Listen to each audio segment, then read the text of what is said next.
जय हिंद, जय भारत दोस्तों। भगत सिंह की जीवन कथा भाग 2 के अंदर मैं एनटी जी आप सभी का हार्दिक स्वागत करता हूं। जैसा कि हम सब लोग जानते ही हैं कि जो लोग आज की युवा पीढ़ी जो कॉलेज के अंदर पढ़ाई कर रही है वो क्या कर रही है और क्या नहीं कर रही है ये हम सबको बताने की ज़रूरत नहीं है। लेकिन जब हम लोग भगत सिंह की जीवन कथा के बारे में पढ़ेंगे, भगत सिंह के कॉलेज काल के बारे में जानेंगे, सोचेंगे, समझेंगे तो हम सबको मालूम पड़ेगा कि भगत सिंह की जीवन कथा, भगत सिंह का कॉलेज काल हम सब युवा पीढ़ी के लिए कितने प्रेरणादायक है। हम सब लोग जानते ही है कि भगत सिंह की सोच एक क्रांतिकारी सोच थी और उन्हीं की सोच के प्रोफेसर भगत सिंह को उनकी कॉलेज में मिले थे जिनका नाम था जयचंद विद्यालंकार। और उन्हीं के संपर्क में आने से भगत सिंह को आज़ादी के बारे में बहुत सारी जानकारियाँ प्राप्त हुई थी। प्रोफेसर के संपर्क में आने से ही भगत सिंह को उन्हीं की सोच के, क्रांतिकारी सोच के, उन्हीं की उम्र के नौजवान 2 लोग यशपाल और सुखदेव से मित्रता हो गई थी। और उन्हीं दिनों कानपुर के अंदर कांग्रेस का अधिवेशन हुआ था और कांग्रेस के अधिवेशन में भगत सिंह उनके साथी मित्रों के साथ वहां पर गए थे। तो जब वहां पर गए तो बड़े बड़े नेता लोग बातें करने लगे कि अरे ये छोटे छोटे लड़कों की अभी खेलने कूदने की उम्र है, थिएटर के अंदर मूवी पिक्चर देखने की उम्र है और अभी से ये लड़के जेल जाने की तैयारियां कर रहे हैं। लेकिन शायद वो बातें करने वाले लोगों को मालूम नहीं था कि भगत सिंह उस परिवार से आ रहे थे जिनके परिवार के सभी सदस्यों को अंग्रेज सरकार ने जेल के अंदर कैद कर दिया था। शायद बातें करने वाले लोगों को यह भी नहीं मालूम था कि भगत सिंह उस परिवार से आ रहे थे जिनको जेल जाना शायद रियासत में मिला था।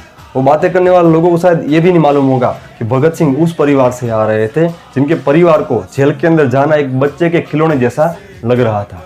कानपुर के कांग्रेस अधिवेशन ने भगत सिंह की जिंदगी को एक नए से मोड़ पर लाकर खड़ा कर दिया था।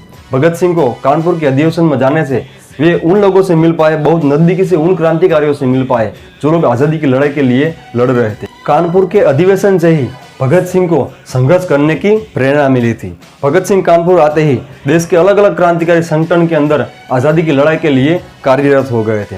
भगत सिंह को आज भी वो बचपन का एक दिन याद था जब उनकी चाची एक दिन बहुत रो रही थी। तो भगत सिंह जी ने पूछा कि चाची अब इतना क्यों रो रही हो। तब चाची ने कुछ जवाब नहीं दिया। तब भगत सिंह ने कहा था कि चाची मुझे मालूम है आपको आज मेरे चाचा की बहुत याद आ रही है इसलिए आप रो रही हो ना, लेकिन चाची आप चिंता मत करो, जब मैं बड़ा हो जाऊंगा ना तो बड़ा होके जो मेरे चाचा जी अंग्रेज की कैद में गिरफ्त थे उनको मैं भगाकर घर पर ले आऊँगा और इन अंग्रेजों को देश से बाहर फेंक दूंगा और अपनी भारत माता जो जंजीरों में कैद है उनको भी छुड़ा कर घर पर ले आऊँगा।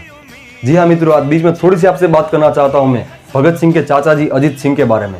अजीत सिंह उस वक्त अंग्रेजों की गिरफ्त में कैद थे और वो कैसे भी करके जेल से भागने में सफल हो गए। जेल से भागने के बाद वो तुरंत विदेश चले गए। विदेश जाकर उनको देश के महान क्रांतिकारियों से मुलाकात हुई, जैसे कि लाला हरदयाल, एम ए बरकतुल्ला और राजा महेंद्र प्रताप। और उन्हीं के साथ मिलकर उन्होंने वहीं से आज़ादी के लिए संघर्ष किया।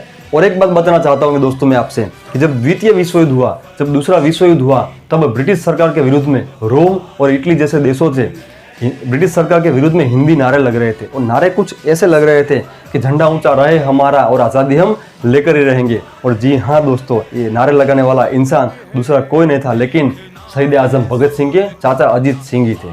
लाहौर नेशनल कॉलेज के सभी विद्यार्थी देशभक्ति के रंग में रंगे हुए थे और शायद इसीलिए भगत सिंह का मन बहुत वहाँ पर कॉलेज के अंदर लग रहा था। और परिवार की भी यही इच्छा थी कि भगत सिंह पढ़ लिख के कुछ अच्छी नौकरी पा लेंगे और नौकरी पाने के बाद उनकी जो पगार आएंगी उससे उनका घर खर्चा निकल जाया करेगा और बूढ़े पिताजी को थोड़ा सा आराम मिलेगा। और ऐसे ऐसे धीरे धीरे करते पूरा दिन बीतते गए। लेकिन भगत सिंह सिर्फ अपने परिवार के बारे में नहीं सोच रहे थे, भगत सिंह पूरे देश के बारे में सोच रहे थे। भगत सिंह जो अपनी भारत माता अंग्रेजों की गिरफ्त में कैद थी, जंजीरों में कैद थी, उसके बारे में सोच रहे थे। और धीरे धीरे करते दिन बीतते गए और कॉलेज की परीक्षा नजदीक आ गई। तो उनके पिता किशन सिंह जी ने भगत सिंह को बोला कि भगत सिंह थोड़ा पढ़ाई पर ध्यान देना, पढ़ाई पर अपना मन लगाना। लेकिन भगत सिंह का मन परीक्षा पर बिल्कुल नहीं था। तो फिर भगत सिंह का मन कहाँ था? भगत सिंह का मन तो सिर्फ यही सोचता था कि देश को आज़ादी कैसे मिलेगी, देश को आज़ाद कैसे करूँगा, जो अपनी भारत माता इन अंग्रेज सरकार की बेड़ियों में कैद है उनको कैसे छुड़ाऊंगा मैं।